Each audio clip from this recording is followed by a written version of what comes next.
the last 6 months, I've kind of been getting it, sort of guided to different new sort of knowledges as well. And as I'm quite into the idea of cycles. And, I followed, the archaic data quite a lot. I've been on Jason's show as well. And, that really interests me because we can see that, that shows us the simulation, that mathematical pattern you can see that shows us the hard coding. And actually, when you take a couple of layers down, you start seeing it everywhere, right? And you and I have been talking about numbers, for example. So in the Quran, it talks about the resets, and that's what got me interested in this sort of, this ancient history. And it talks about how, we have these eons and how, we go through these resets, and then the new sort of paradigm sort of emerges. And that's in the form of a new prophet or a new civilization or whatever it might be, right? But even if you go back into those civilizations, they were always so keen to know about the time. So the timing and it's almost like they knew that this was a simulation and they knew what was coming. So they knew that they needed to be calculating all the time what was going on, because not only at a collective sort of larger level, a macro level, that there's these huge cataclysms coming every certain, years, and you're having these resets, but it was also on a daily personal level. And we find that from when you go straight back to the Mayans, for example. So that was what, 3100 BC or something around then, when the Mayan and the Vedic and all these calendars started, right?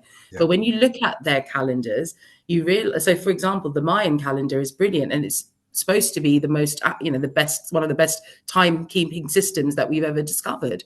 And why? Because they have so many layers to their timekeeping system. The day had a personality. So everything in existence has there was almost like a hidden meaning, an unseen sort of side of it. So they would calculate. Sorry, go on. An energy, I was just saying, yeah.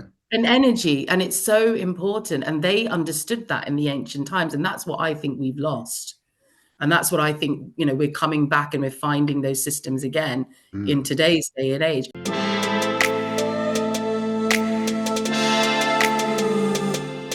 Hello and welcome, Campbell here from Autodidactic, and I have with me today my friend Affy, and we're just going to have a chat.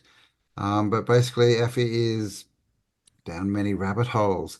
And has done a lot of work with the Quran, studying and researching the Quran and trying to find what the real meaning in there is, and all the connections and things. Because just like the Bible, it's a many-faceted book, shall we say. It is. So we're just going to have a chat and we'll see where this goes. So how are you going, Affy? Welcome. Welcome to Autodidactic. Thank you. Thank you for having me. Hello, everyone. I've been watching you for a while now, so this is kind of weird and surreal. But as you know, we've been chatting for quite a few months now about various different things. So yeah, it's lovely to be here. Thank you. Yes, no, thanks for coming. And we had a few topics we've been talking about. We sort of got into a bit of the underlying code, shall we say, the blueprint of reality. What's that? We had. Yep. Do you want to talk about that a little bit? Because I was trying to learn it, but I wasn't very good. I was trying to teach it. I was not very good because I'm not the original teacher of it. But we'll get to that in a sec. But I think it'll probably be worth sort of giving just a tiny little introduce yourself. What do you do? Who are you? What are you doing? Yeah, why the hell is this woman here? Hey, sort of thing. Explain yourself. Explain myself, right? So obviously, as you know, you can tell by my surname that I come from an Islamic background, or have Islamic parents, and I grew up in a Muslim family. I was born into Islam. I grew up in the UK. I was born in the UK and was raised here, so very much part of the sort of 1890s UK culture. So you got that vibe going on, but yeah. So I kind of came from that family, and obviously, being who I am, and obviously we all understand now that we're all here on a certain journey. And I think looking back now, I can definitely see that trajectory of where I am today, in terms of the knowledge that I've gained and all the studies that I've done. But it all sort of started with a lot of sort of just questioning within my mind, really. And it was sort of like, hang on, this doesn't make sense, or hang on, that doesn't make sense. Well, why does my uncle have like 2 wives, like things like that. And it was, just really like day-to-day things that would make me think like, hang on. And then I had, you've got, like you have with all religions, you have all the different stories that, you're told as kids, and you've got your prophet stories and this story and that story. And with Islam, because it's obviously it's one of the Abrahamic faiths, there's a lot of crossover between Judaism and Christianity. And then I went actually to a Catholic school in the UK. It was a convent with nuns in it. So obviously I became very exposed to the Christian faith, Catholicism, actually. Awesome, yes. Yeah, I know. So I used to go to mass and everything because I used to, when you're a kid and I was like, I just want to eat one of those things that they get, Yeah, little biscuits, yeah. So that was my motivation for like really wanting to go to church. But kind of, fast forward into life, you get into life and, all sorts of things happen, right? The school of life, as they say. And, sort of those hard knocks and along with your questions, all of that put together, I got to a stage where I thought, you know what, I've had enough of different people telling me different things. It's about time I take accountability and actually look for answers myself. And I think that's kind of when I really started going into the Quranic script, because that was my faith. So that was what I thought I had to do as when I want to find God. You know what I mean? Mm. So when I went through that, I realized that actually, geez, that none of this is anything like what I've seen happening in my life in terms of, the rituals and, the traditions and all of that. It's just not in the Quranic text. And it was like shocking for me because I was like, okay, but then when you go to a scholar, they'll interpret it and twist it and, they'll make it fit. Exactly like we have, as you know, with the Bible. The And priests, yep, telling you how to exactly right. interpret it, yeah, for sure. So I had those moments of like, whoa, like this is like anything like what I know.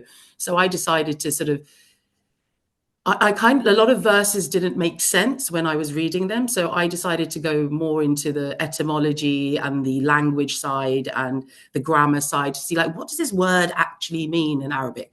And then I kind of got into lexicon dictionaries and root word languages, and it kind of just spiraled from there. But as a result of that, I woke the F up. And when what I'm saying, Campbell, when I say that, right? And I don't like using the word awake because Yep, this yep. is an evolutionary journey that we're on, and Mm. I prefer to call it realizations. So Yeah, I had yeah, many sure. realizations. Yeah. Are we ever awake?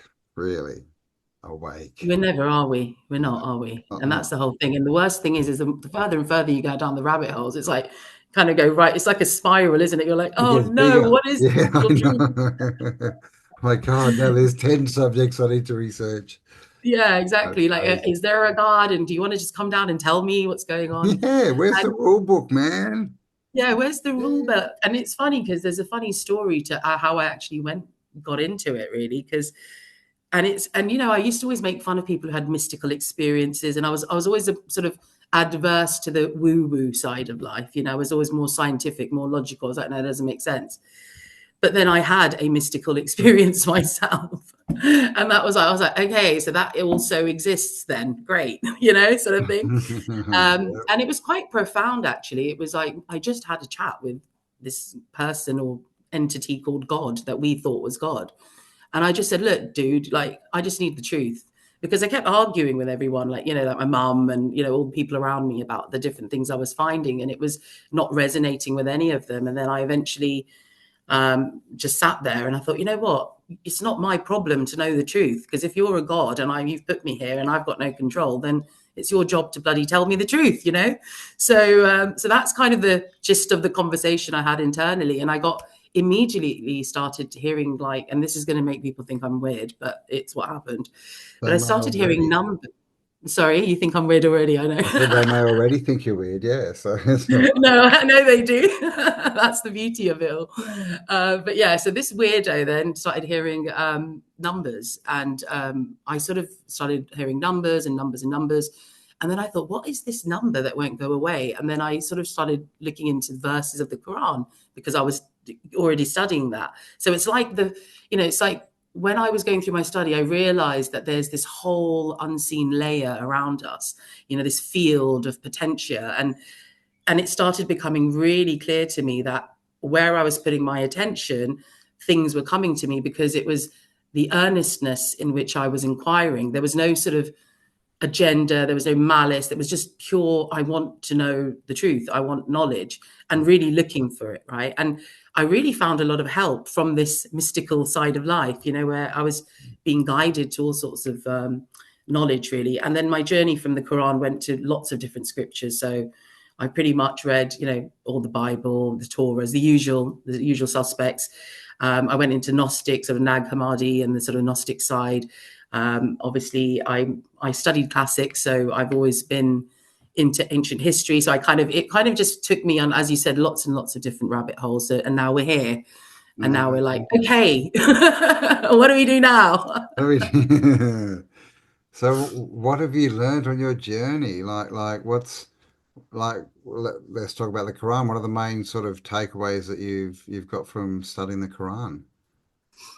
So the biggest thing that hit me, I think, is when you first open the Quran. And obviously, I think it's important, especially with your audience, a lot of the Western audiences that watch this, you've got people in Australia. And I think there's such a demonization generally of Islam, because we know that, the elites and the powers that be and the narratives they've been running for centuries. So we get that. And I get that. And I actually appreciate the sentiment. But at the same time, I think it's important that people know the truth, right? So people like us who've been going down rabbit holes, like you show the maps, and that's how I got into you. Like I was like, oh, this guy knows what he's talking about. Oh, this is interesting. So I think it's important for us. I was like, oh, I this try is to really tell like I good. know what I'm talking about. No, but I think what it is with you, Campbell, I think what appealed to me the most about you is your aura, your energy, and I think it makes such a difference, when someone has, when you can sort of see that energy, being sort of permeated out through that person into their sort of world. And I really think it was that. And it's just with the earnestness, and I love this word, I would put you in the category of earnest inquirers, so you then I sort of felt that camaraderie. I was like, yeah, he really just wants to know the truth, this guy.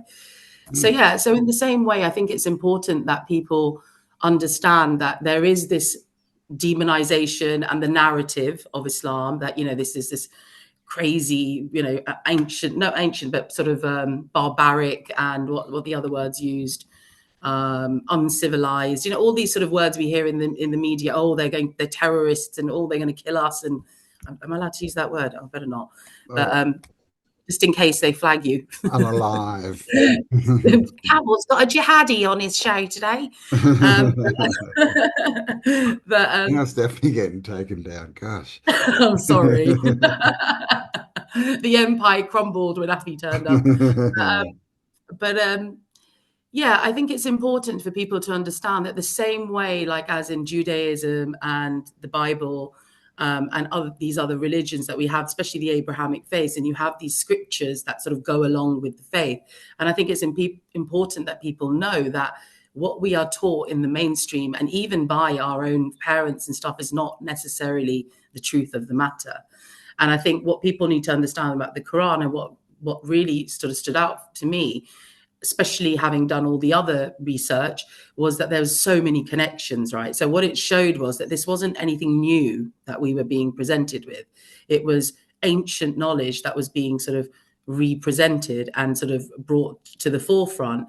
And a lot of things that we've seen in history were kind of corrected almost in it.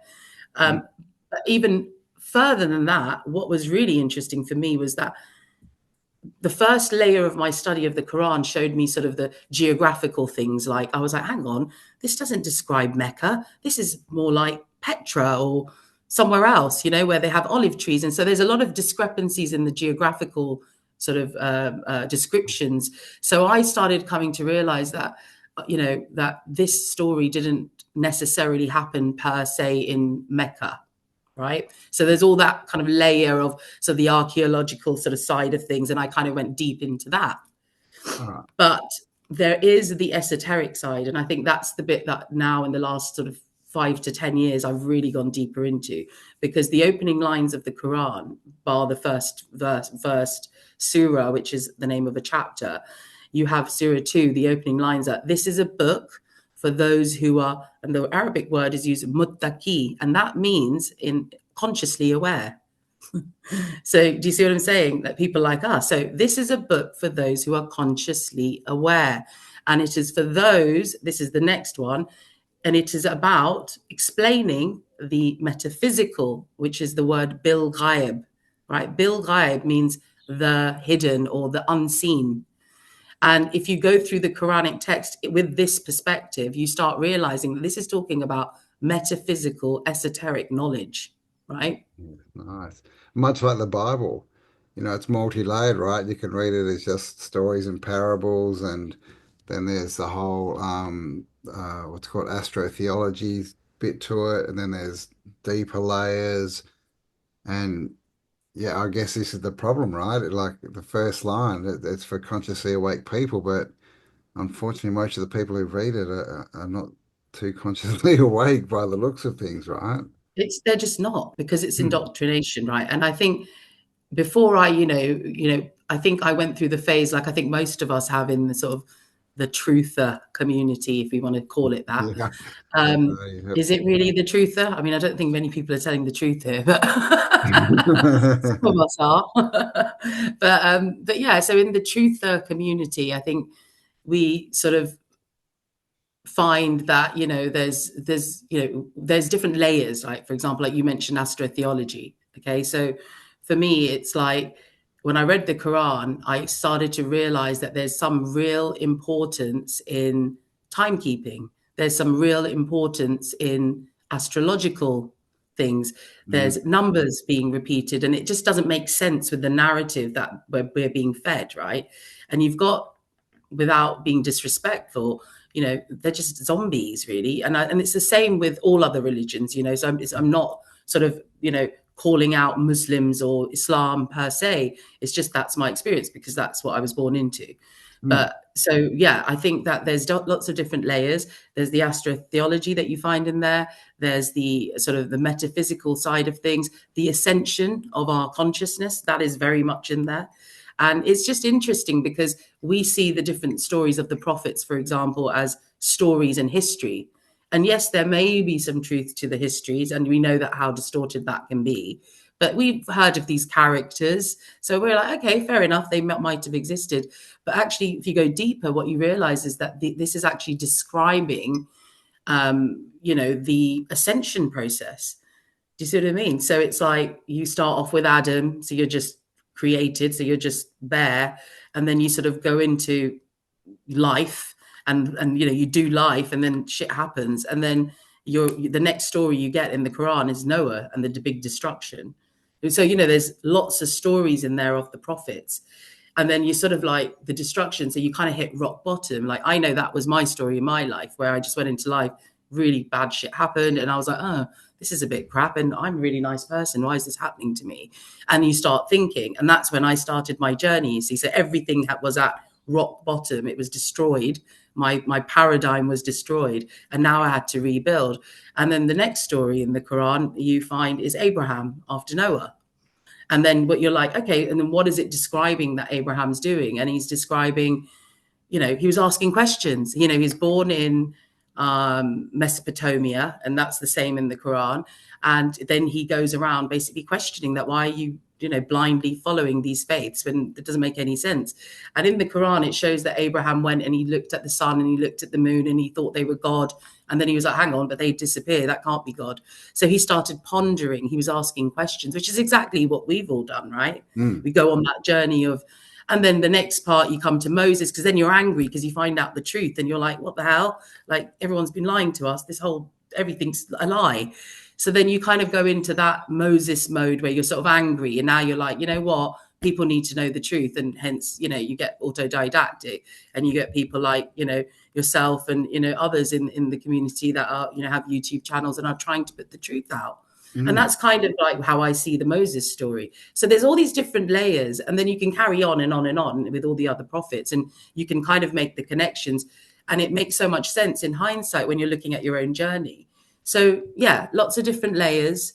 But I think what we find really interesting is the topics that we've been discussing, which is, this layer of the simulation that you talked about, right? And that's the Yes, important that I mentioned. part. Just quickly, so the Quran, I've never read the Quran. It's got what? Adam and Eve, Noah, Abraham. Has it got the whole Old Testament, It or it's believes in every single prophet it's exactly the same religion as Judaism and Christianity. apart It's the exact from same thing. the prophet that came, one was Jesus and one was Muhammad. Is that the It's difference? got a whole story of Jesus in it. It's got the whole It's got story of Jesus Moses in in it. it. Okay, In wow. fact, I love telling about people about the story of Jesus in the Quran because it's Well, quite he's close to called a my heart. prophet in the Quran, right?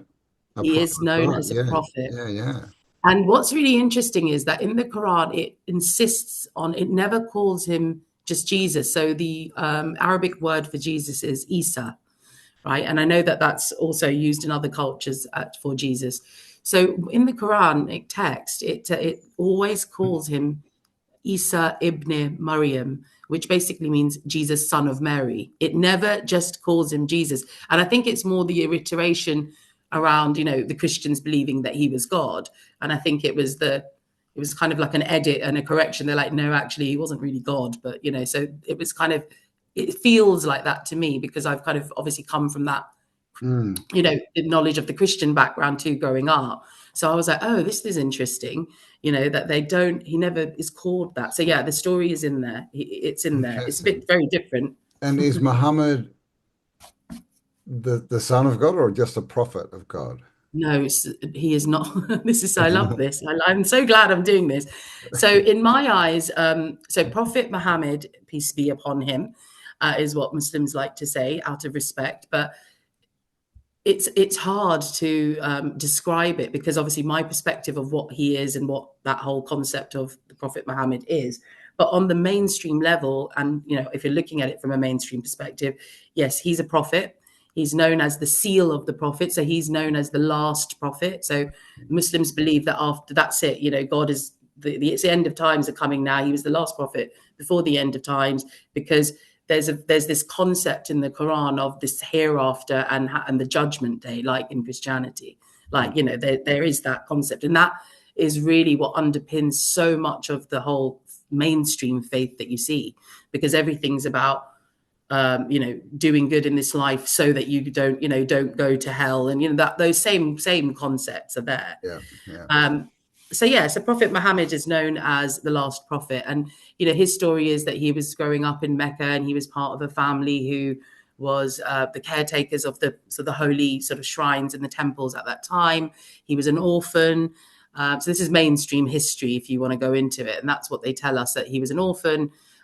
He was raised by his uncle. His uncle was a merchant, then sort of taught him and he became a merchant, and then he went traveling around, selling whatever trade that they did. And in those days, that was the old King's Road and the old Silk Route. So, this guy, if you think, I mean, logically, if we think about it, he's obviously been going around and he's probably being exposed to lots of different cultures, ideas, religions and all of that stuff. And then he comes back to the Arabian Peninsula and they're still sort of really stuck in their ways. And he's sort of like, don't like this, he's kind of evolved out of it. And that's where they show, well, the story goes that he, prophet, angel Gabriel came to him and gave him revelation. So that's the main sort of gist of the mainstream story. And that's when then the Quranic downloads started coming to him. And then that is what we see today as the Quran. So the Muslims believe that was the Prophet Muhammad.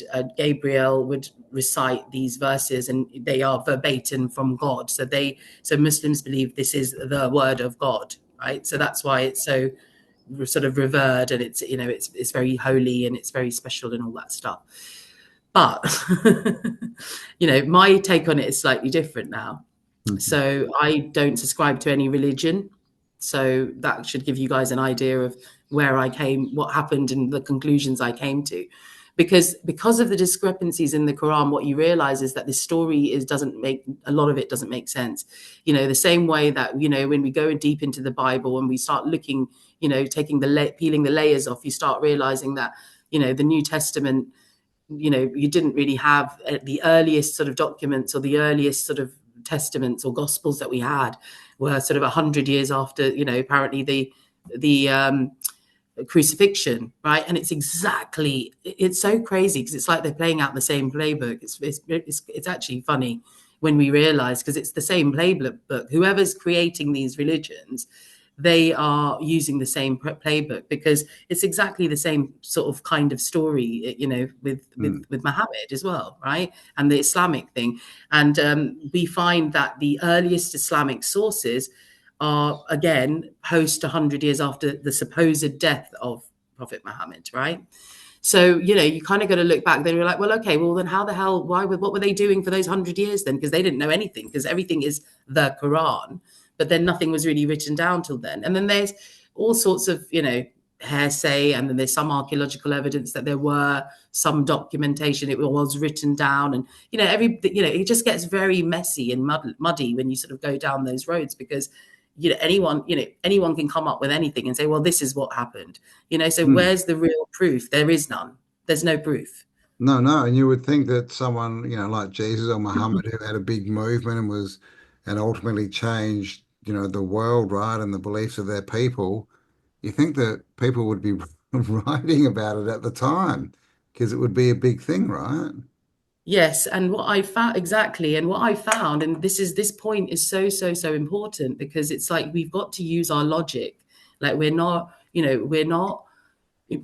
think we as a collective are now at a stage where I think we're connected enough and we have enough information in our hands that it's a bit lazy for us to still hold those paradigms to be true, because they're just not. When we realize that these things, there's no evidence of these things, and it makes no sense. You've got to start pondering. We've got to sort of pull ourselves out of this sort of conditioning and this indoctrination, because that's what it is, right? And when I went into sort of, just sort of going back to, your point that, they should have been writing about this stuff. Well, what's really crazy is that it's how they twist the narrative and how they engineer these religions and people's thinking, right? Because at that time, if you go into the historical side, people would be surprised to know that the word Allah was used before Islam. Always. It's always been used in that region, because that was what they referred to as God. Yeah, right. Right. And in the Arabian Peninsula, what was the religion? What was the faith of the people before Muhammad? It was Christianity and Judaism.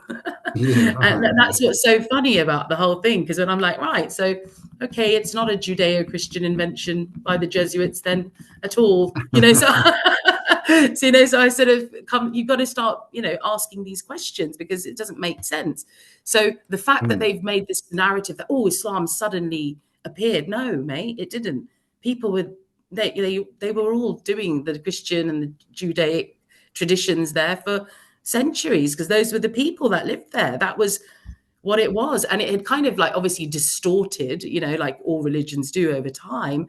And, there was elements of Zoroastrianism, and which all are what we know, some aspects of Hinduism. So, the sort of physical idol worshipping, and, all these sort of fire sort of type related rituals that you have in the Zoroastrianism.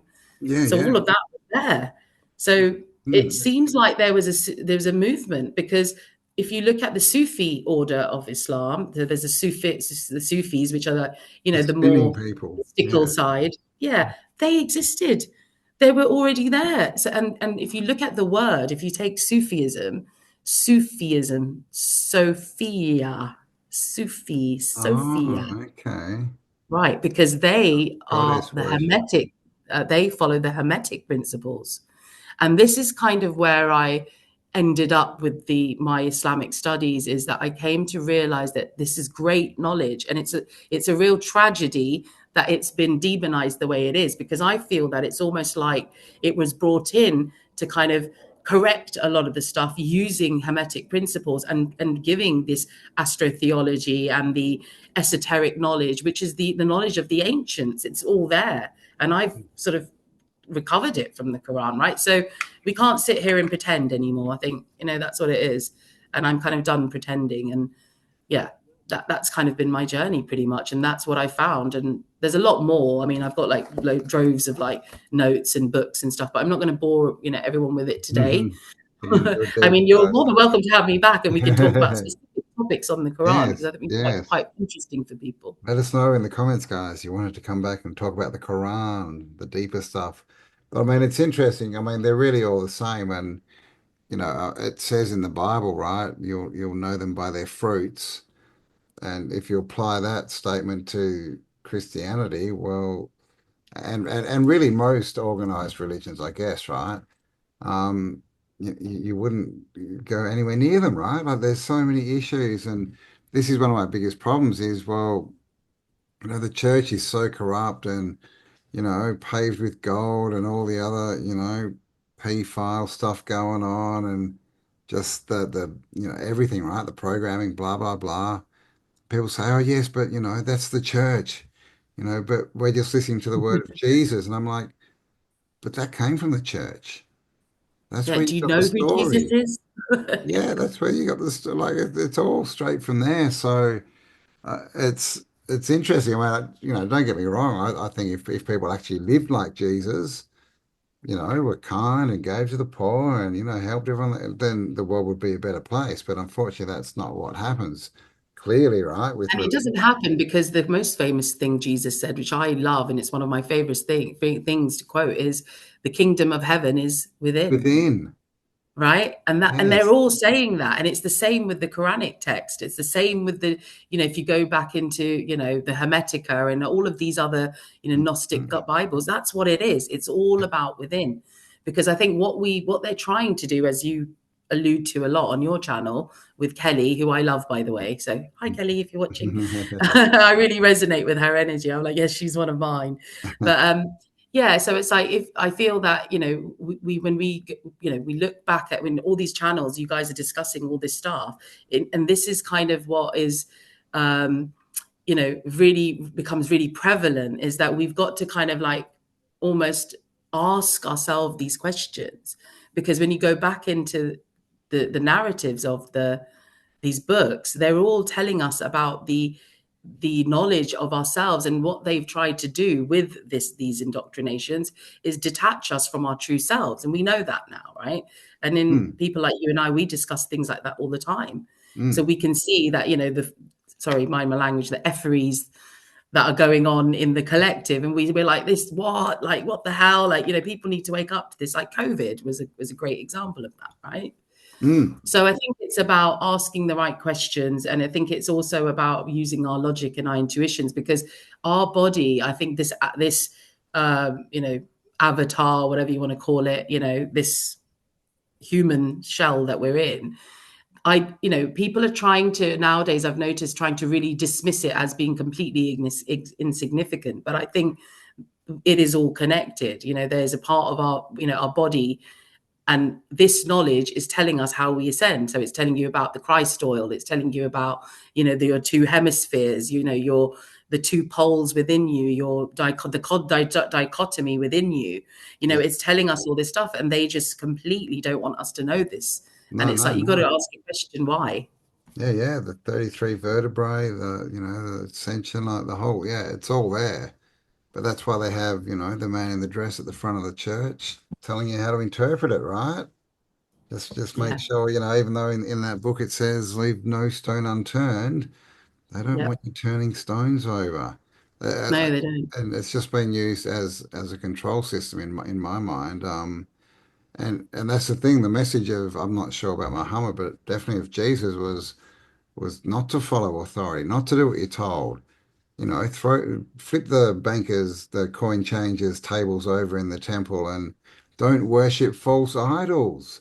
What do you False idols, see and in that's the every biggest single church thing. you walk into? Like, Exactly. it's crazy. What used to get me, because I've been to, what got me when I was growing up was I went to Mecca a few times when I was a kid. I've never been as an adult. I just never resonated with it. But I remember sitting there, and I remember on one side I've got my mum and my grandma and my aunts telling me how, the biggest sin in Islam is idol worshipping. And, you mustn't be like the Hindus who've got, they're like gods. And you mustn't be like the Christians who think Jesus is his God. God is God. And, all of this narrative that was being given to me, and idol worship, never do idol worship. And then we rock up in front of this fucking black box. And I'm like, The black box. okay, so I'm not supposed to be an idol worshipping, but you want me to prostrate to in the direction of this physical cube, which could be Mm. called an idol, right? Yeah, for It's just sure. like, come on, Exactly. like, and that's me as a kid. So imagine.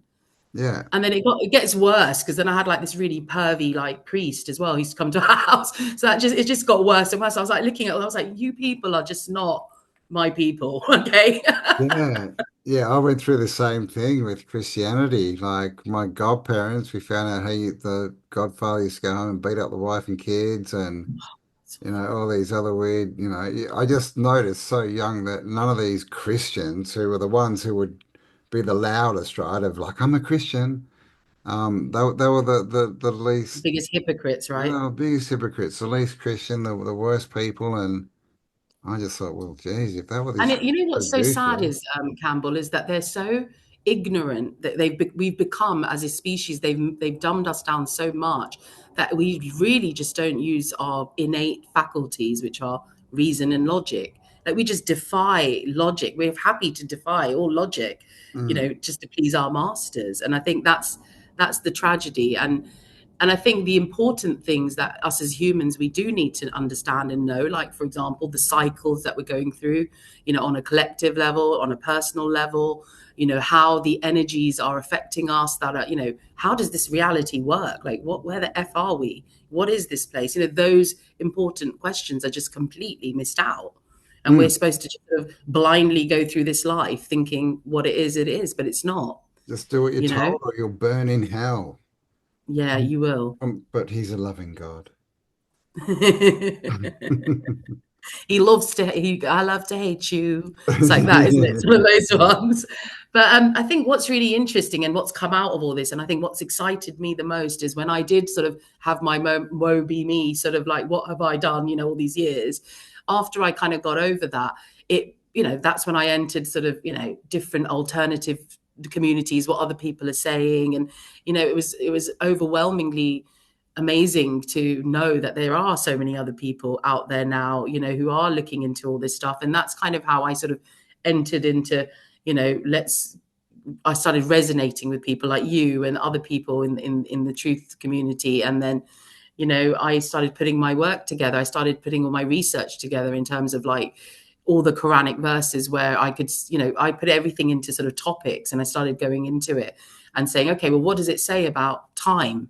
Because now I wanted to know the real knowledge. And so I was using the Quran, I was using all these different scriptures, and I was kind of making all these connections and saying, hang on. So there's obviously in human timeline, there's this whole concept of resets. And we know that, right? Because we've, Yeah. kind of talked about that loads, and we know loads of people are talking about it. And it's real because there's real evidence of these resets happening. There's, you talk about it all the time with all your maps and everything that you're showing, the changes and stuff. And that's the kind of stuff that really started interesting me, and that kind of knowledge. So my journey of the Quran was sort of started maybe like 15 years ago, but it kind of about 5, 6 years, maybe even 10 years ago now, I really started going into the other stuff. So I was like, I wanted to go down the route of astrology, for example, because the Quran talks about astrology. There's a whole chapter called the constellations. Like, why? Why is that important? you Mm. know so that's kind of when I really started getting into people like Santos Bonacci and your Jordan Maxwell's, and really going down that road. I started with David Icke as well. I remember with that. That's where I kind of really got opened up to the elites and what they were doing, and it was like, ooh, they're so evil, and then you sort of go into all of that stuff. So yeah, so it's just been a bit of a journey, and now we've come to the point where we started to realize that actually this is a bit more than just a world where we're living in. And actually, it feels to me very much, I think I never subscribe to any one thing, but I think I'm very much alluding to the fact that it's a simulation. This is a Yeah. simulated reality. For me, that's how I feel. And I don't know if that's your view or not, but I really do feel Well, like this is very mental projection here. so yeah, okay. So what kind of simulation do you see it as? Because when you say that, a lot of people just think, oh, it's a video game, right? Are we in a video game? Right? So how do you see it? I see it as, so my personal, and this is not, please don't, hate me for it or think that I'm weird or whatever, but my personal thing is I feel that we as the divine beings that we have created physical reality for us to have a physical experience in. And it's like almost like if I say that I'm the most powerful thing in the world, like what God apparently is, right? So this energy, or this supreme source energy that's all knowing, all, everything. If you really are that, then, and you're not physical, and you've got all these ideas in your head, and you've got all this amazingness, and you've got the ability to create something that you can go into and experience your own visions and thoughts and dreams, as they say, right? So a lot of people say we are in God's dream. So I believe that this simulation is something we've created. Don't know how, don't know who did it, how many of us. Don't ask me those questions. we can discuss that later. But it's definitely something we've created. We've come into it, and I think there's laws. I think that there are set laws that are put into like in a virtual reality game. So Mm. if we use that analogy of the game, then my view is that just like Fortnite, because I've got kids and they play Fortnite, and they've got this huge sort of map, and it's like a world, and they sort of go in and they choose their avatar, they choose the skill sets that they want. And that's what I think, things like astrology, human design, all this I Ching and all of this sort of stuff that we see now, that's us coming in here with a birth chart, which is pre-designed. That's pre-programming as far as I'm concerned. So Yeah. we're pre-programming ourselves before we come here for the experience we're about to have. We've got themes we want to explore, and that sort of shows us our reincarnations in the different lives. So yeah, I think we're in a simulation, and I think our simulation is created by us. And I think the very evil and good and all of that is all within us, and we're projecting it out. You see, and I think that there are people who've come to realize that there are people who have come to realize and have the knowledge, because the knowledge is one. That's what I've seen. It's the same knowledge. If you pick up a Masonic handbook and you pick up a Bible or a Quran, you'll find similar things in there, right? It's Yeah. all the same knowledge. So the simulation, I think that doesn't change. I think that's quite set in the laws, because it makes sense if we've created it, but then we've forgotten. So you've got to have things in place that are really, really spot on mechanics that work, so that you can trust the experience and go in there without worrying, because the laws are going to take care of it. Do you see what I mean? In the sense, and I'm not sure if I'm explaining this well enough, the concept, because it's obviously much broader, this concept, and also there's a lot more to Mm. it. But I do I do feel that this whole idea that this is a evil simulation, and there's a demiurge that's, you know, whatever AI that's, Yeah. trying to Prison do planet. these bad shit to us, and it's a prison planet. Oh no, it's not an effing prison planet. The prison is right here. This is the prison. And I think that it's a mental experience that we're having here. It's a very mental experience that we're being sort of projecting out. So do you think we have free will? I do. You do I do think we think have we have free will. to. So we're basically put down. So what would be the point of the simulation? Just to experience like duality for one, but also the physical world, like polarity and physical things. Is that what you just think it's just an experience, Well, or is just it well, more well, just well, why full? don't we put ourselves in the shoes of this creator or creative energy, whatever you want to say it is? Hmm. If you were infinite, and you're never going to die because you're energy, Yeah, and you're not physical, so you're just in your head all the time. So you're basically, you can think things and you can have all sorts of great dreams and visions, but you yeah, can never taste it, you can never touch it, you can never do that. And you had the ability to make that happen, would you not? yeah, It's almost like, do I want to sit in a dark black hole room of a hole of a room for eternity, or do I want to enrich my experience, the fact that I'm never going to die? Hmm. Because that's what it is. We're energy, right? It's Yeah, all yeah. about energy.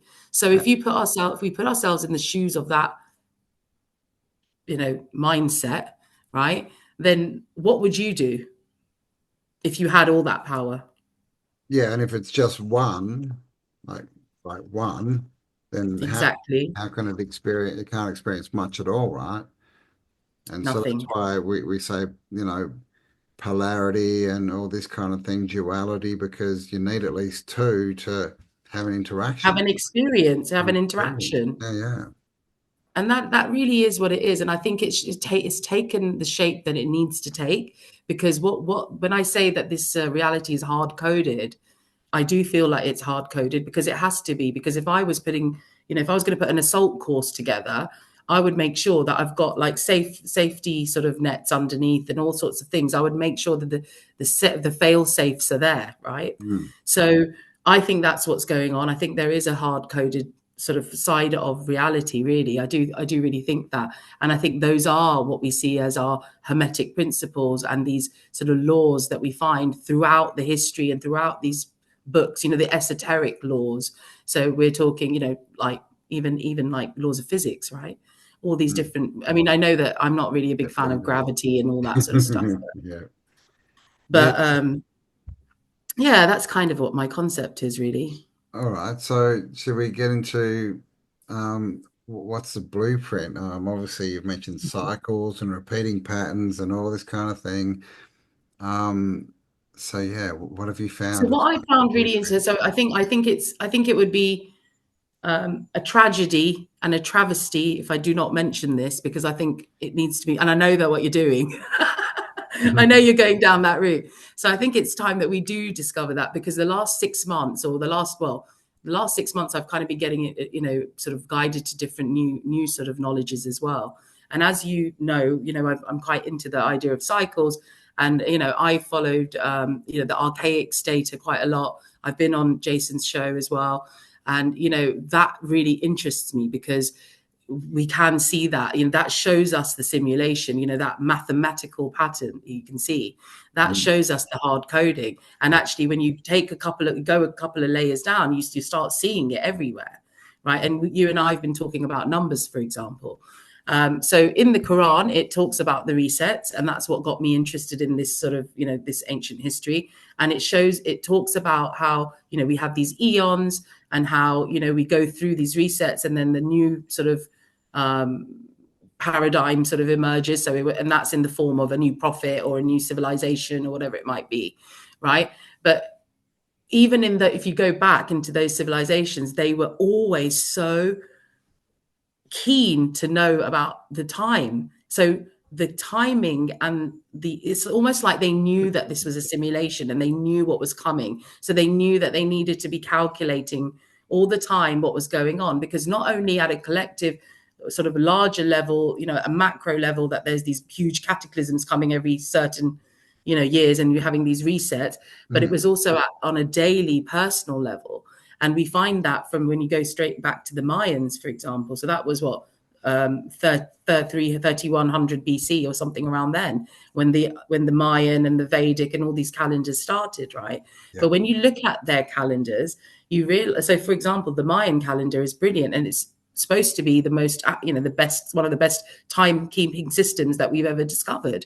And why? Because they have so many layers to their timekeeping system. The day had a personality. So everything in existence has there was almost like a hidden meaning, an unseen sort of side of it. So Yeah. they would Energy. calculate, sorry, go on. And energy, I was just saying, yeah. An energy, and it's so important. And they understood that in the ancient times. And that's what I think we've lost. And that's what I think, we're coming back, and we're finding those systems again in Mm. today's day and age. But the Mayans, their calendar had 3 layers to it. So you had and then obviously they looked at things not just from a daily basis, but they looked at it in sort of cycles as well. Like they had their Bactans. Okay, so you've got all the different sort of groupings that they've put to the mathematical groupings of the years and the time. And their day had a personality. So we're going back to the energy and they were looking at the astrological sort of movements, weren't they? But they never ever, like the way we keep time, the system was different then, because the world was different there. The environment was different. The days were shorter, like there were 360 days then versus 365 today. Yeah. And they didn't count years or months, they counted days. So it was all very different. And it's like, why did they count days? How does that make sense? Because they had these systems of, grouping up like a week or whatever, like a Bacton, they had all these like groups. So they could have continued, but why did they find it so important to look on the daily? Why? And that is because every day we've got these astrological movements and these different planets moving, and these movements that are creating a different alchemical mixture in the air, or let's say where the energies that are around us. And we know that with with the new scientific evidence that we have, that you have all these neutrinos Yeah. in the atmosphere, which are coming from these different, planetary bodies, I guess, as well. So it makes sense that we are actually affected by the different energies that are around us, and being able to understand what energy is in play each day is really kind of changing the game. Yeah. Um, and if you guys are really, I would definitely recommend your audience to check out Diane Innes. Diane Ennis is a great, she's a beautiful, beautiful human being. That's just besides the point. But her work that I've been exposed to in the last few months has really been a game changer in terms of bringing back that ancient way of understanding our reality, right? Mm. Which is looking at the day, looking at the energies at play in the day, looking at the simulation. Now, what with Diane's system, what's amazing is that she does a day count system as well, where she looks at the way she does it is through numerology, gematria, and tarot. So she's got these sort of three tools that she uses to kind of help us understand what's going on. And taking the Hermetic principles into play, she's just devised this amazing system. And I know I've showed you it before, but I don't Mhm. want to, and I don't think it's fair to sort of, steal her thunder Go like too this. deep into it. Yeah, yeah. We'll have to get her on Yeah, the. because Yeah, it's yeah. her work, and I really think that people need to take notice of it, because what I found is from Diane, working with Diane and her helping teaching me her system, is that every day is a number 9, and that sort of blew my mind off. And when I say that, I've showed you a little bit of it, Mm. and how she does that is purely just taking the dates and nothing. We're not plucking anything out of the air. We're using the system that we have. So, for example, today's the 20th of May. So she will take the date and the year and then use numerology to get a heavyweight and a lightweight in terms of numbers. And using those heavy and light weights gives you the 2 poles of the day. And then it's tied back to tarot. And then whenever I've looked at it, it's spot on. It is spot on, and we've done a few dates, haven't we, together in the background when I've showed you. Mm. And what you see with this is when you start recording the numbers of the heavy and the light, and what's coming from above, and how it's going to sort of affect the collective, in what way it's going to affect the collective. When you start sort of looking at that, and you start putting the numbers away from the narrative, just the numbers in a chart, you start seeing a wave like this. The So what sine you see wave. is that this Mhm. sine wave is literally going through the simulation.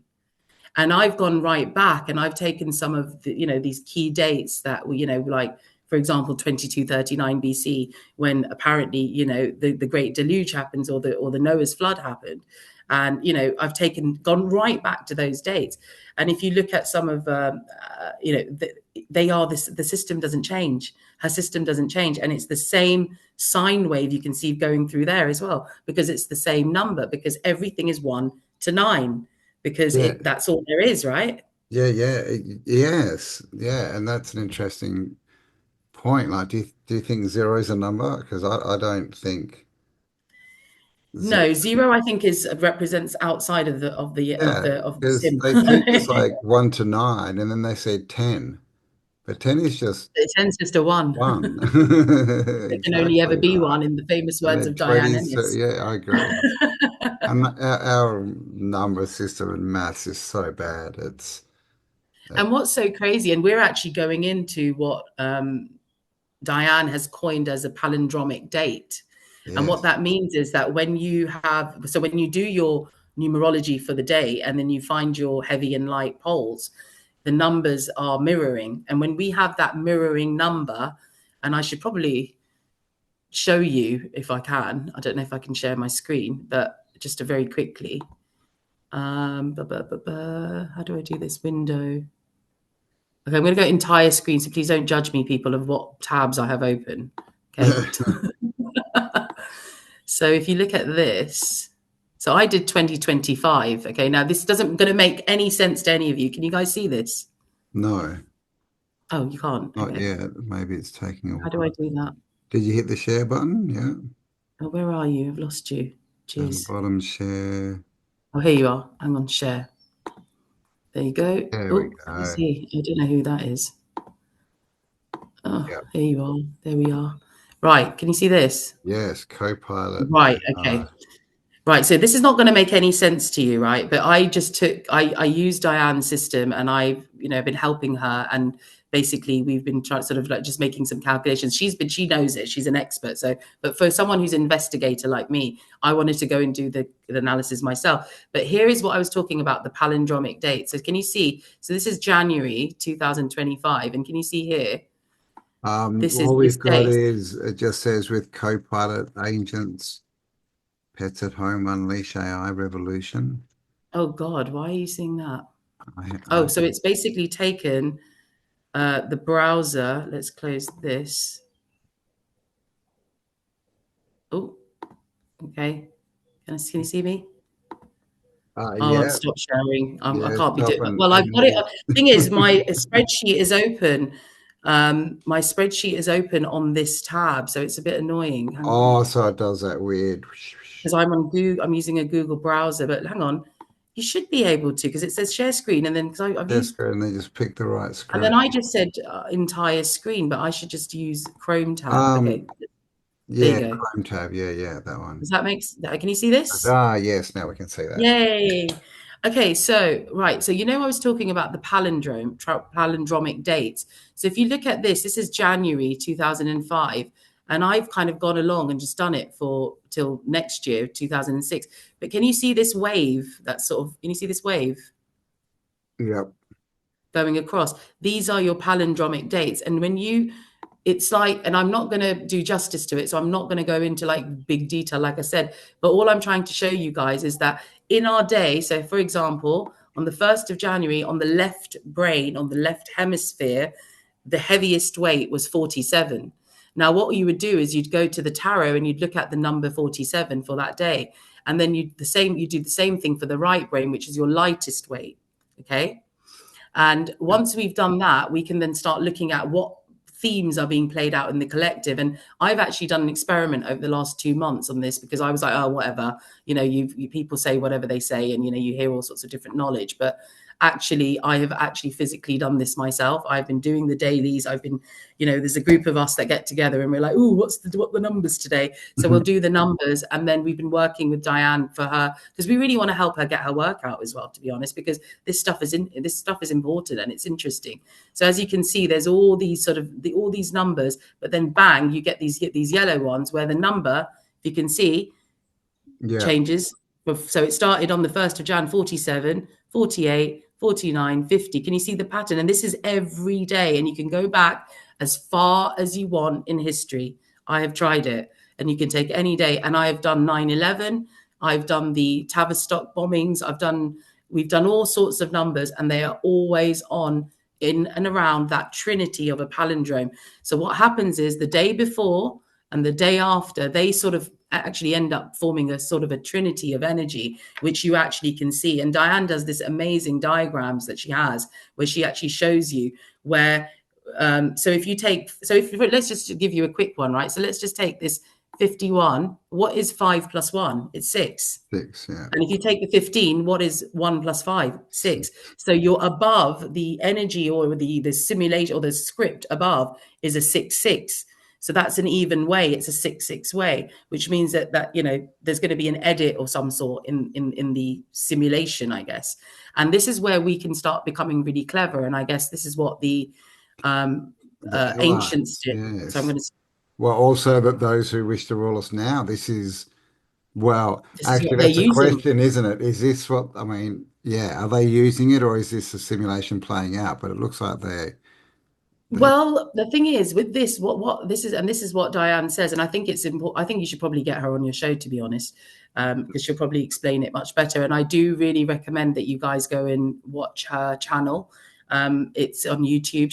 It's called Sages of Fae, and she's done some introduction videos where she explains the system a bit better than what I'm doing justice to it, and she shows you with the diagrams, and it will help everybody be able to do the daily calculation themselves. And everybody in your sort of community, I think they're all pretty, well versed, and they're quite sort of into different knowledges. And I think everyone knows of the tarot, and everyone knows numerology, everyone knows about gematria. So she uses a combination, like I said, of Chaldean gematria, which is the oldest type, and then she uses the numerology, right? So just the 1 to 9 system. And I think this is what I'd like to call it, is the 1 to 9 system. She has a special name for the system that she has, because there's layers to this, guys. So I'm just sort of giving you the intro of it.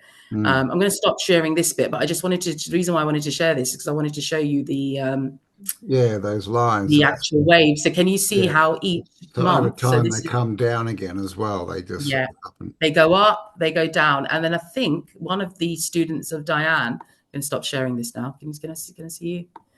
So one of the students of Diane, I think when I was talking to them, they were telling me how that when you take a much larger sort of spread of time and you do this system on it, you can actually see the Fibonacci sequence. So it's quite interesting. So I've not got to that stage. So again, back to your original question of, do you think this is a simulation? Heck yes. Hell yes.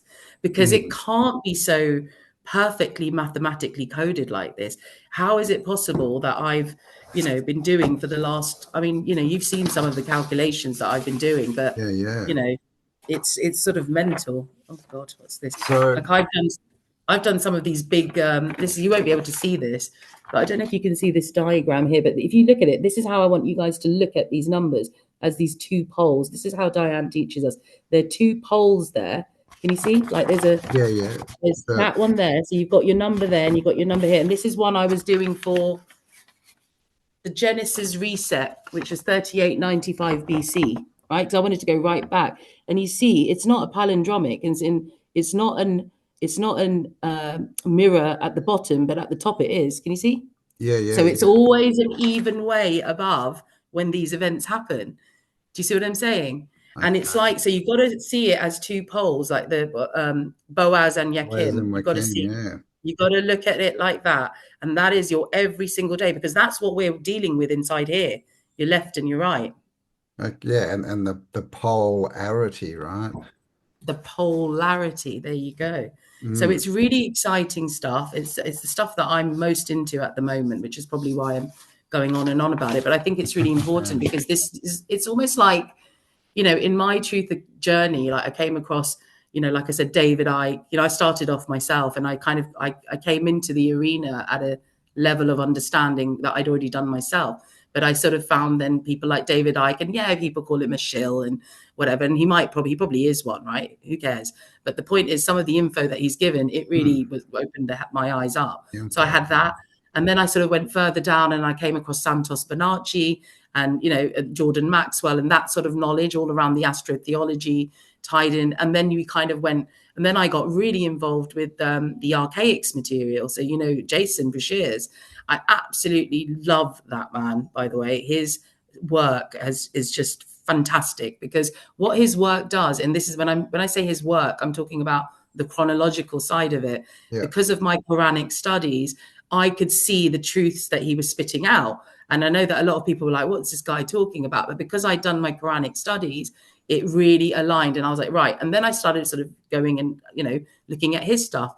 And I've obviously seen you and Kelly and, the things that you've put out over time, because I got really interested in Tartaria, because I was kind of aligning it with the Ottoman Empire at that time and things like that, which we won't talk about now. But, but yes, so I think Diane is our next sort of, one of those, to be honest, one of you lot. So I think she needs a platform. People need to understand the system. It can get a bit sort of, there'll be some people who will be more into the, the tarot and the more oracle side of things, because this is what I think that these oracles were doing. They knew this stuff, right? Yeah, yeah, and the whole, people who predict, the future, There Nostradamus, you all go. these people, Oracle, yeah, like we've been, and this is part of the scam, right? Is we've been sold that it was just these mystical people who had mystical powers and were doing this, but they were probably doing the math because what you're talking about is basically everything is a cycle, and there's cycles within cycles, and big cycles and small cycles, and it's Exactly. all based around numerological dates, right? And so if you can work that out and work the system out, then you can read the future. Exactly. And Mm. you know what was really for me, I think where I started, and look, every system, look, I'm sure, we're here to learn, right? Nothing's set, but the maths, what it does for you is that because you can't really go wrong, can you? Because you're like, if something is every 9 days, then it's every 9 days. There's nothing you can do about it. It's just the way it is. So you Yeah. can't mess with maths, which is why I really like it. But yeah, I think that this simulation that we're in, if we can actually tap into these numbers and we can pull this layer back and we can start working with these numbers every day, then I think you're right. The elites use this stuff. Mm. And what really cemented it for me, Campbell, was not cemented it for me because nothing's set in stone, but because of my Quranic studies, there's this is, and when I told Diane this, she was like, "Oh my God, Affy, this is crazy." So in the Quranic scripture, there is chapter 74. I don't want to tell you the wrong one, but I will send it to you so you can write it down. But there's a chapter in the Quran which talks about the number 19. Right. And now, what the verse says, and this for me, now I've deciphered it very differently now that I understand things differently. What it says is that it's God talking to people, the collective, and saying that the unbelievers or just the people, right? So I don't take it as the unbelievers because that's what they've interpreted in the mainstream, but I see it as the collective. So God is talking about the collective. Over them, I will put them in a state of succor, which is Sukkkur, I think, which is an Arabic word. So that's just the English sort of version of it. But succor in Arabic means intoxication. Oh, I'll make them But drop. in the Quranic, the scholars, they've actually interpreted it as hell. So what he's saying is that, so that verse, mainstream Muslims believe that it's talking about after, on the day of judgment, God's going to put the believers in this hell, this special hell called succor, and they are going to, and over that is 19 angels, right? That's what they believe. Okay, that's the mainstream version. Yeah, Now, yeah. my version, when I went into it and I looked at the actual lexicon dictionary and what the words meant, so it's saying that the collective, okay, will be put into a state of intoxication, which is what we're under. This collective Oh, narrative, yes, yes, yes. lies, Okay. the Yeah, yeah, bullshit. We're intoxicated, cognitive dissonance, all of yep. that stuff, We've right? taken in toxic So things. exactly. So with that in mind, then it goes on to say, and over them I have put 19. It doesn't say 19 angels. It doesn't say bloody anything. It says 19, Oh, okay. which is the simulation, ladies and gentlemen. Do you see? That's how I see it because now I've understood the cycles of nine. And I've seen that, okay, it's saying 1 to 9. There is only 1 to 9. Oh, what's Everything. okay? One, The two, nine. Yeah. 19, if you think about 19, see, Hmm.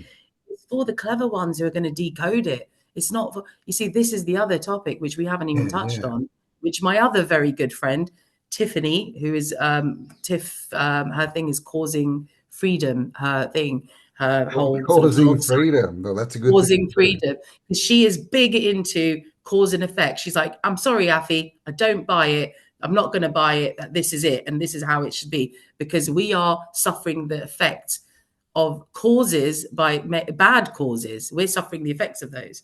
So if we put good causes down, then good Oh, things will come. okay. But a reason why I mentioned her is because it comes back down to when you decipher things, it comes back down to mature consciousness, which is what she calls, this is Tiff's, we talked about this. Yes, yes, Tiff's yes. coined this as mature consciousness versus immature consciousness. And I tell you, that is everything. because Hmm. that was exactly how her and I became friends, because we started discussing these things. And when in my journey, what I found was when I first read the Quran, my consciousness was here. When I first read the Bible, my consciousness was here. But guess what? My consciousness is here now. So Mm. my understanding of it is completely different to what it was there. So imagine you've got a bunch of morons sitting there, who are already indoctrinated, and they're like being told to interpret this fucking thing, and they've gone around and they've literally just made shit up. And then obviously you've got the elites who are like, yes, please continue to make that shit up. Yes, it does. They're like promoting it because they're using Mm. it. And in the Quran, it talks about the children of Israel. Bani Israel. Bani Israel means knowledge, light of knowledge. So it's talking about the children of knowledge, not the fucking Jews. It's talking about anyone who's got knowledge. That might get Sorry, the video taken when I down get if I really start with passionate, all this is like when the real Affy comes out. I was trying to be the polite name the that first shall one. not be said. We've been bloody But talking for what, about an hour and a half.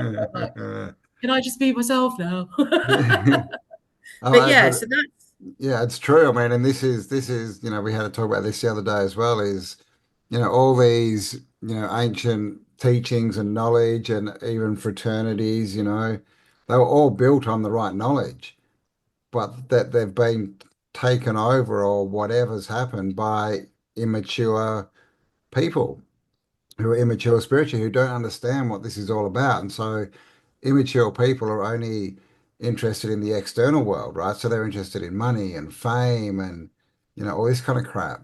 And so that's what because they it's lower use these consciousness. laws for. And that's so it's like they're powerful enough that they still work, but these people don't get, And the bigger and it's the picture. same, within it says exactly that in the Quran. It says exactly that in you go as far back as the Kemetic knowledges that we had. That stuff. I love Kemetic knowledge, by the way, and also I highly recommend you guys watch. I don't know him. I've never spoken Kemetic to him. is that as in like Egypt? Egypt, like Yeah, ancient Egypt. But so you've got your Egyptology, then you've got your ancient Egypt, and then you've got all your pyramid stuff, and that's great. But I'm talking about the esoteric, the real yeah, fucking yeah, but knowledge, yeah, right? And there's a guy, and he doesn't know me from Adams. I don't know him. I've just come across his YouTube very recently, and I've been binge watching some of his stuff because I just really resonate. And I think it's called Cometa Physics or something like that. And the guy's called Reginald something. He's a black guy, a slightly like older, but maybe not really old, it's probably my age, but just always going on a walk and talking. But he has loads, he's gone deep into the Kemetic scriptures and all of that knowledge. And when he talks about it, it's exactly the same as what's in the Quran. So I really, really resonate with it. And that is the truth. That is the truth that we need to come to, is which this stuff, which is the numerology, getting to grips with the day. What are the energies? What, how are we connected to it all? All of that is what's important, because we otherwise we're stuck in this, like you said, in this immature, we're in a place with this immature consciousness. But it's beautiful at the same time, because it kind of takes away your all the, oh, they're trying to do this, and oh, they're all so bad. And yeah, they are. There's awful things going on. I'm not denying any of that. But the reality of the matter, I feel, is it's that is the evolution of consciousness. That is the freaking experience. Hmm. Like, I see cycles of humanity. Even if you go into the eons, you go into the Vedic scriptures, that tells you so much Yeah. about the different, what are they called, yugas, Yugas. right? Yep, yep, yep. And you sort of, and each yuga seems to have its own freaking personality. And I came across something really interesting yesterday around the yugas and how they were aligning with, I think, the tarot, the yugas, and how they, yeah. So it was really, I haven't gone into Oh, it, but I interesting. will, and I will share it with you. Yeah, I mean, I think that's what we're looking at, right? We're looking at a base kind of knowledge of truth that's just being passed down and replicated and translated and taken by people who see it as somehow, a weapon to control others and, you know, Yeah, but essentially it's all come from the truth, but which I think, we all kind of understand there is, truth in the Bible, the yeah. Quran, and maybe even in the Torah, right? Um, Well, it's so bloody hardcore knowledge. It's just knowledge yeah, of actual the realm and who we are, how we work, what we do. It's mm, real knowledge, and they've just hidden it because yeah, it makes sense to hide it, right? You don't want everyone to know everything because they've got an advantage over us, clearly.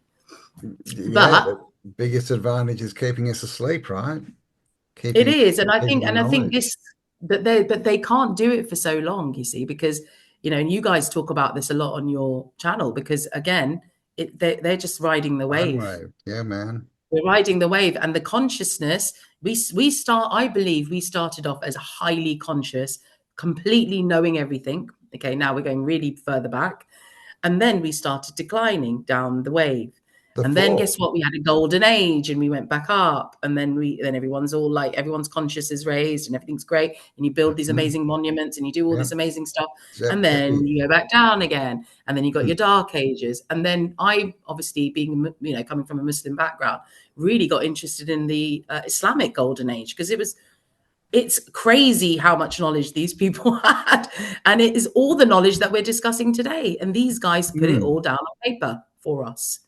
Well, I And they're mean, not recognized at all. that's another interesting point is that at least they say, right, in his story that when Europe was going through its dark ages, the Islamic world was like they were going off, right? They were Thriving. almost in a golden age. They had all tech and all this stuff and like Yeah. I mean, way the ahead of you. first, the guy who created algorithms, he was this famous scholar. I don't know if it was Al-Biruni. I don't want to say it, but it was. But you have like Al-Biruni, you have Ibn Arabi. They've written things like the unity of being, and they've written, the Picatrix that we all, the whole of the occult world, the whole of the elite, literally run their shit on this, magic book, the Picatrix, Oh, I've and never the heard of it. Picatrix. I'm gonna have to read that. Yeah, so the Picatrix, the original of the Picatrix, is based off of this Islamic book. That's what it was. Right. It was this Islamic guy who did it, and I'm not very. It was a bit early, so I can't remember all the names because there's quite a few different names. But I will. I'm going to put together. I think maybe I should probably put together a little presentation, and then have all these names and stuff so people actually can go and look. But if you want to, Mm. if your viewers do want to have a bit of a look, then go and research people like Al-Biruni, Ibn Arabi, and then obviously look at the Picatrix. And then when you Google Picatrix and stuff, it will all come up anyway. Things will come up, and you'll be able to find the information. But yeah, it all came from these scholars from the Golden Age. Medicine, hello, modern day medicine. It was all done by those guys. And the biggest thing is astrology. Jesus Yeah. Christ, like Santos even talks about it. They were big on astrology. They had that astrolabe, which I Well, really want to get my hands on one of them, by the way. the three wise men, right? The three magi were astrologers in the Of Bible, course they were. Of you course they know. were. Because it's all And they astrology in the followed a Bible, isn't star it? to find like it. I mean, but then they say in the Christian religion or Catholic that astrology is evil. It's divining, it's of the devil. Oh, don't. And I it's came just from Muslim, all so through the book. So it's crazy. But that's just, again, them hiding the actual knowledge, right? yeah, Because this is what the problem is. because Like, they use it. They use the they bloody use it. astrology. Yeah. So, That's so the they're funniest riding the part. It's like, wave hello, we want and it we're too all as out well. of sync, right? Because we don't know how to surf. We got to learn how to surf. Yeah, well, that's the thing. And I Surf the think, sine wave. you guys were talking about time quickening up and all this sort of stuff. And, I really do think that, as we go, in from one eon to another, there are these, you know, things in the scripted simulation that start happening. And I do, and if it is a simulation, then anything's possible, isn't it? So why can't there be a split of timelines? Why can't they? Because I feel it. And, Mm. like I mentioned, my friend Tiff, she's recently written a really nice article on that about how, it's becoming very clear that we're starting to live in two completely different worlds, even though we're all in the same world. Yeah. You know, you can Same see that space. Yeah. split happening, right? The Because frequency I is feel it. changing. I mean, we're already in the point where, you know, we and most people, who are watching this, we literally can't have a conversation with like a normie, right? Like we're that far removed from them now. Our I frequency know. got such a gap in it that you can't even converse with them anymore, right? You can't, and that's why me and you were about to start our new secret club, weren't we? Members only. And there's only, yeah, man. And, you know, Yes. that's what the Masons did. And then they got effed up as well. And, you know, there's all sorts of corruption that creeps in because we can't pretend that that side, that corrupted side is not part of us, because it is. It's just Yeah. the other side of the coin, isn't it? Well, So, yeah, I mean, yeah, I agree that we agreed to this or created it. But it'd be pretty boring, right? If it was just fields of flowers and bunny rabbits, what would you do for 100 years? You know, that well, we yeah, it's need got to be a like the purpose. yeah, you need the bad guy, right? You need the polarity, you need the good to know what the bad is and the bad to know what the good is, right? As they say. And So I think it's awesome. And I'm bloody broke. Like, I'm probably at the worst time of my life, right? In terms of like, I have nothing. Everything's like, you know, everything around me is just destroyed. I'm like that meme, you know, the guy who's just eating his food with his wine, and it's like pouring down, there's tanks going behind him and all sorts of things. I'm literally like that, because once you come to realize what this is, it's bloody brilliant.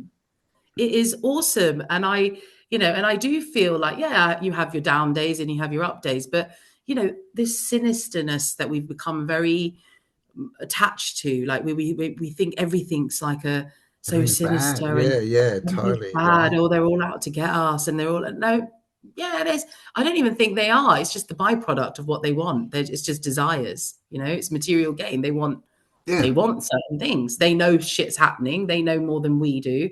Like, for example, you know, we hear about all these underground cities, you know, and we hear about these railway systems and how the elites have got all these amazing things going on. Well, I guess, you know, if we know that there's something huge is about to come, then it would be a bit silly for us not to just have some kind of preparation done.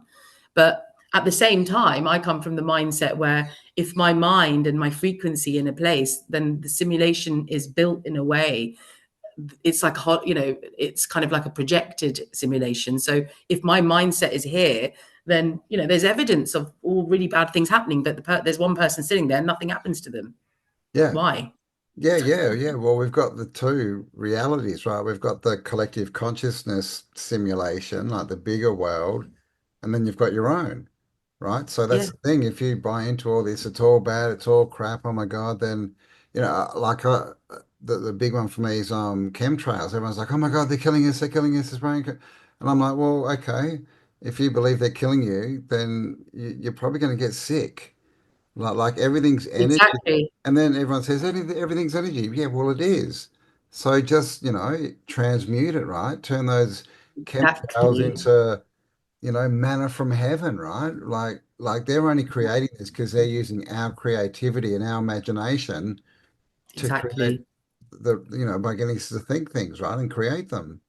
And this is But a big it's like the trap. fear aspect, isn't it? It's like, you know, when, you know, I've spoken to you about this, and I've got, you know, I'm deep into some legal shit, in terms of, not like I'm not Yes. doing illegal shit, but I mean, like, you know, my sovereignty. So I've kind of been really learning for the past few years, on and off, you know, I go in and dabble in and out of, you know, what is this law system? And again, it's all based on fear. Do you see what I'm saying? Yeah, yeah. And that's Consent all it through is, because fear. once you Yeah. know it, they can't mess with you. You know your No. rights. Yeah, And yeah. they can't. And I had 6 months ago, I had a bloody enforcement officer turn up at my house, and I made like an idiot, left my door open and went out to talk to him because I thought I knew what I was doing. And he's so evil. He just barged into my house, and it was like so traumatizing at the time. But because I'd done that, I had the knowledge. You see, knowledge is what sets you free. And you see all these horrendous videos, and you know, the police coming in and barging people, and then like arresting people and all this stuff. None of that happened to me. Yeah, it was horrible at the time, but I stood my ground. But because I knew the laws, because I just had knowledge. And then he called the police. He called them on me in my house, because I was like, right, I'm going to kick you out. And I was trying to be forceful with him and saying, right, I'm castle doctrine. I'm invoking the castle doctrine, and I'm allowed to check you out. And I was using all of the different things I'd learned. And then he called the bloody police on me. And then what happened? The police are trying to tell me in my home, having me confined in this room with my kids, saying that I can't. And they were out in my hallway acting like it's their house. So I said, nope. So I made my son go and video them. I was like, you can't tell us to do that. And then I just came in this room, and I had all my papers, and I got all my, like, I'd actually printed out something recently which had the laws on it. I just went and took it to him, and I said, I'm sorry, but this is the law. You can't pretend that this isn't the law. So I suggest you phone up your boss at the police station, because you clearly don't know what the hell you're doing. He called him up, and the next thing, oh well, it took about an hour, but because they were just not, they were not happy that they would have to make this guy leave, and then they had to, so they got a phone call, and they both sort of, so one of them came back in, and he's like, I'm afraid you are going to have to leave, mate, like that to the guy. And he was so angry, because he really thought that, you know, they prey on people who don't know. Yeah. And that's what it all comes down to. And anyway, they left, and, you Most know, of the that was police, another story. most of the coppers don't know the law. They've been told they've got all these rights and stuff, or assume them, and they don't know what they're doing either. Yeah. Like we But like, yeah, so I think my only thing is knowledge, knowledge, knowledge. And, you know, it's even in the Quranic stuff, I've come to realize that, you know, I kind of get quite annoyed, because, you know, that people's Allah this and Allah that. Allah's not a fucking God. Sorry. Allah's not a God. Okay. He's not a, sorry, no, okay, sorry. Delete that if you need to. But he's not. He's not a God. It's like it's not in the Quranic text. It is not described, it's describing the system of consciousness. Do you see what I'm saying? It's yeah, yeah, yeah, consciousness yeah, that is being described. The deity of a god is when you're separating something from you and you're creating. So, and I'll say the same thing for Yahweh. Yahweh is not a god, or, you know, everyone's saying is the demon god or whatever. But whatever he is, whether he's a demon or he's a good one, he's outside of you. So he's not the god. yes, yeah, yeah, yeah, That's my point. So for yeah, me, I use all the Islamic prayers today, because I've learned them and they really resonate with me. So I do this Islamic prayers, but my understanding of them is different. I am invoking my consciousness. I am not looking to ask a God to do something for me. Okay. yeah, I'm actually, so that's kind of what it comes down to. It's about consciousness, and it's about us having knowledge, and it's the rivers and the manna, like you said, it's all that coming from a higher consciousness into the lower consciousness. So yeah. yeah, but apologies to anyone I have Great. offended. Cam was like, I knew I shouldn't have got her Oh, on. no. She tried so hard for so long. If you're offended, go and get Stay spiritually offended. mature. Like, I mean, yeah, I think we're over that. I think I've got rid of most of those people from my channel now. Um, Good. but yeah, I mean, yeah, geez, we covered a bit there. We've been going almost 2 hours. I know, and I've got Crazy. stuff. Like my son's got Yes. his GCSEs going on at the So, moment as well. yeah, well, what we'll do, we'll chuck the link of what was her name? The numbers lady, but Diane Innes, and it's Diane Stages of Innes. Faye. So Yep, can I yep. We'll write? put a Am I link able to write below something here? in the description, so go check that out. But yeah, Stages of Faye. I'll I just think write it in here. we'll call Oh, it and and do another one. I should probably promote my own channel. Really, should I? Oh, This is what that's I right. do. I You do do it have a about channel. myself. Yes, you do. You do. It's fine. It's fine. What's So your my channel channel called? is called The Inner Witness. The Inner So I shall Witness. show you a little. And please do go and if this resonates with you guys, please do go and look at these videos, because I think the more people who understand the real esoteric knowledge around the Quran, it takes away the fear in the West, because, you know, people think, oh, these people are going to come and take over our lands and do put us in. It's not anything like that, to be honest. And most mainstream Muslims, they don't really care. Yeah, They're the it's same as just any old other religion, aren't they? So yeah, it's this all is the the same. this is my Tools of division. logo there. The Inner Have you Witness. got? Oh, little Phoenix, the Inner Witness. Oh, I only am the Phoenix. 95 So I have subscribers, found out guys. that, So get across and subscribe. She needs more subscribers. yeah, I've only got like 195, which is a bit like abysmal, really. But I'm not there. I'm not here to be famous. I'm here to get the truth out. Well, I mean, it's been And I after only want the that. people who resonate with me on there anyway. So You've now been on autodidactic, so unfortunately, you are now famous worldwide, world known. He'll be walking down the street tomorrow, and I'll I be like, needed an "Ah, that's entourage. Effie, that's Effie. She was I on need an entourage. my." Well, the thing is, it's going to happen because you're going to come with me. We're going to go and do some exploring, aren't we? We are. Well, I hope so. If this bloody war Next year. stops. Yeah, yeah, yeah. If the war's is there a war? Did it start? As long Well, as there was a throwing 2-3 day nukes. war in India, Pakistan. I'm Yeah, Pakistani, everyone, just so everyone knows. My heritage is Pakistani, and which means that I belong to the Indus Valley region, which means that I have access to a lot of ancient sort of Indus cool Valley. sites and stuff that Where it I've all gone went and visited. down, man. I know Mesopotamia. it is Gee. the same. Yeah. I mean, when I went on that camping trip, and I've shown you pictures of it, and I won't bore everyone with it now, but I think we should probably do a because this is your perfect sweet spot, isn't it? Because this is your topic, ancient structures, maps, and all that stuff. And the Mm. pictures I've shown you, that area is untouched. They won't admit That's that these are, yeah, yeah. And that's you where know, the Sphinx is, right?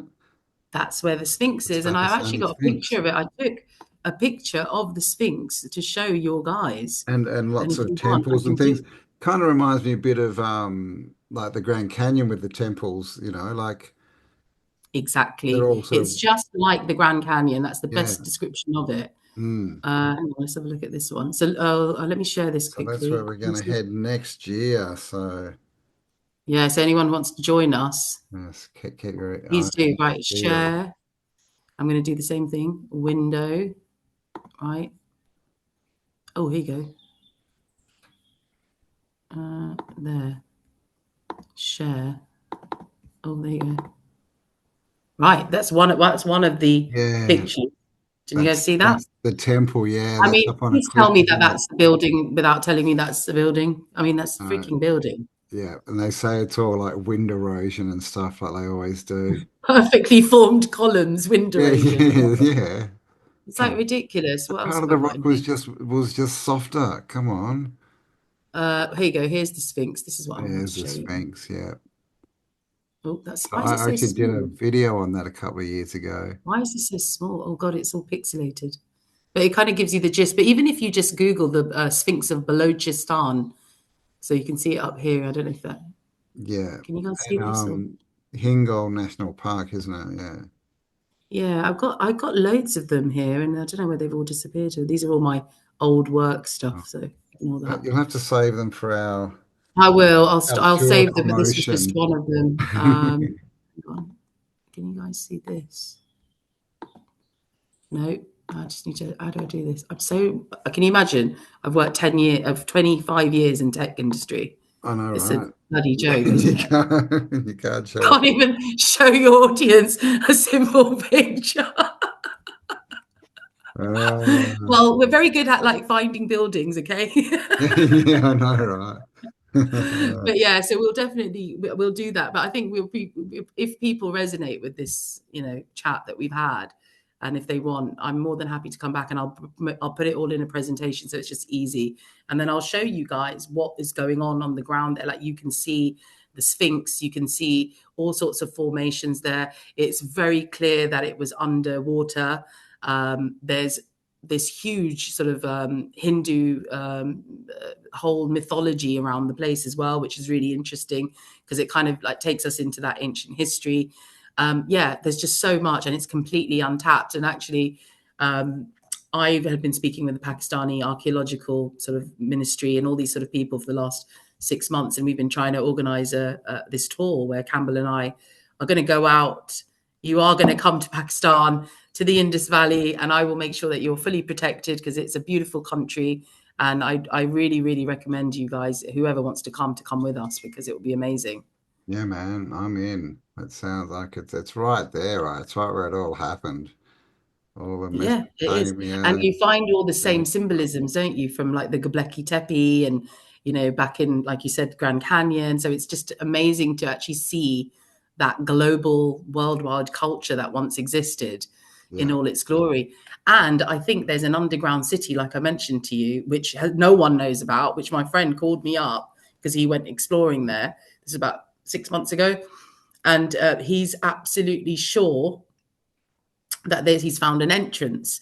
Now they're waiting for some equipment, so the lidar and all of that. Oh, There's yeah, different yeah. laser technology. He's trying to get hold of that, and I hopefully he's got a bit further with it. But that would be cool because that would be a Well, that's the new thing. It's discovery. pretty untouched, isn't it? Like a lot of this stuff's just still out there, hasn't been looked into, hasn't been excavated. Not at So all. let's get over there and uncover some mysteries, man. Let's do it. All righty. Well, All right. it's Well, been thank you lovely very talking. much for coming on and sharing your wisdom. And We'll leave links below, guys. Leave us comments, like all that kind of thing. Go across and um, subscribe to Affy's The channel. She's inner got links to that as witness. well. And yeah, let us know yeah, if there's any topics you want us to get into in particular. But I think we need it feels like just the start of a conversation, like that didn't It quite does, doesn't it? And start it's it. always the same with us So because every time I yeah, like call you and we speak, it's yeah, like we're just sort of scratching the surface scratching here. But I this. think I've given you guys lots of flavors. So, I'm really Mm. excited about the Dianist stuff. I think we should all We'll get really try and look at Diane that on. and Yeah, support her yep. as well because, she just doesn't, she's not keeping that well. Like, she was in a wheelchair and, Mm. so she's, all this knowledge has come to her, like, through solitude. And, it'd be good if we can get to see her and obviously my channel. I will Sure. send you a link to it, so it'll probably be good for you to Yeah, yeah, do that and I'll put it put below. it on the For description of sure. this video. For Yeah, sure, man. For amazing. sure. Thank you guys. It All was right, so well, nice. thank you. And Love yeah, you do loads, it again Campbell, soon. as usual. All right, thanks, Effie. Have an You awesome take care. day. How do I switch And this thing off? yeah, we'll talk Oh, soon. I'll all switch. right. It's okay. All right, bye for now. See ya. Bye.